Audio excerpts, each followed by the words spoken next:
Charles Ernest Grassley, born September 17, 1933, is an American politician serving as the President pro tempore of the United States Senate, and the senior United States Senator from Iowa.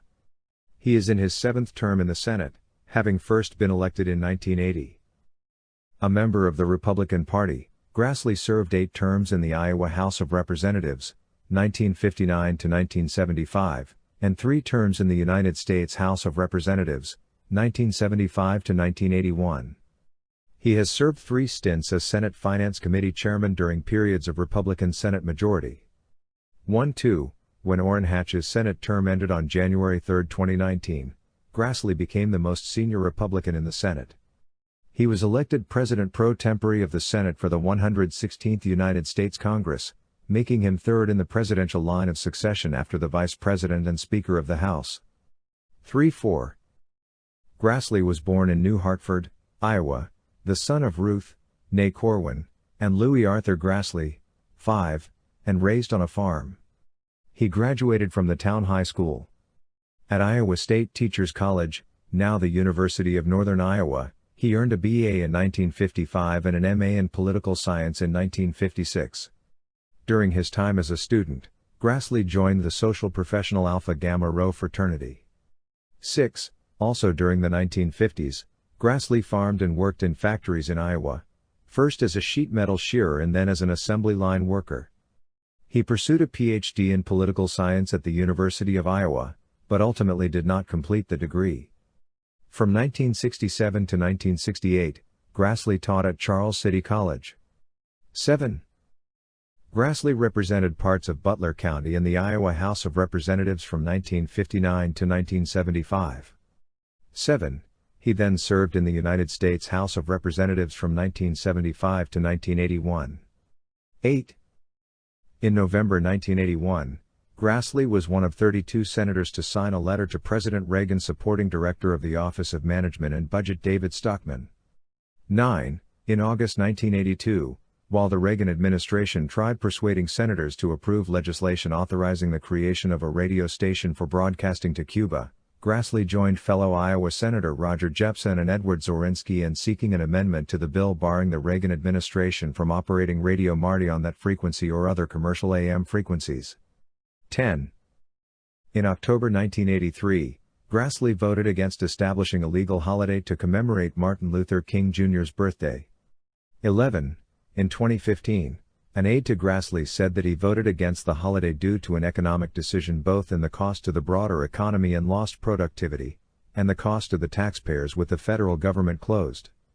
12. In 2004, Grassley co-sponsored legislation giving King a posthumous award, which became law on October 25 that year.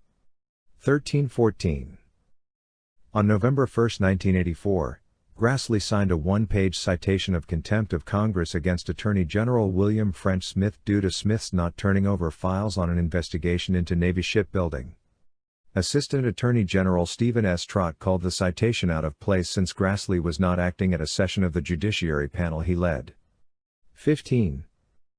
In May 1987, the Senate Appropriations Committee defeated an attempt by Grassley to hasten payments of corn and other feed grain subsidies ahead of the scheduled payment taking place after October 1. The Grassley measure was also designed to unravel an accounting device lawmakers used previously to make it appear that they were reducing spending for the incoming fiscal year. 16. In October, during a press briefing, Grassley accused Reagan of being asleep at the switch and botching the handling of Robert Bork's Supreme Court nomination, adding that Bork's nomination had convinced him that the Reagan administration has been terribly lucky for the last 7 years in other matters, including the economy and foreign policy. 17. Later that month, Grassley likened the group's lobbying against Bork's nomination to the McCarthyism of the 1950s. The big lie is standard operating procedure for some of these groups. All you have to do is repeat the same outrageous charges, and repeat them so often that people believe they are true. 18. In November, as party leaders of the Senate Judiciary Committee met on the Supreme Court nomination of Douglas H. Ginsburg, Grassley released the text of a letter he intended to send to the American Bar Association suggesting the association was dragging its feet in reviewing Ginsburg's record. 19. After Ginsburg admitted having smoked marijuana, Grassley said, You like to think people who are appointed to the Supreme Court respect the law. 20.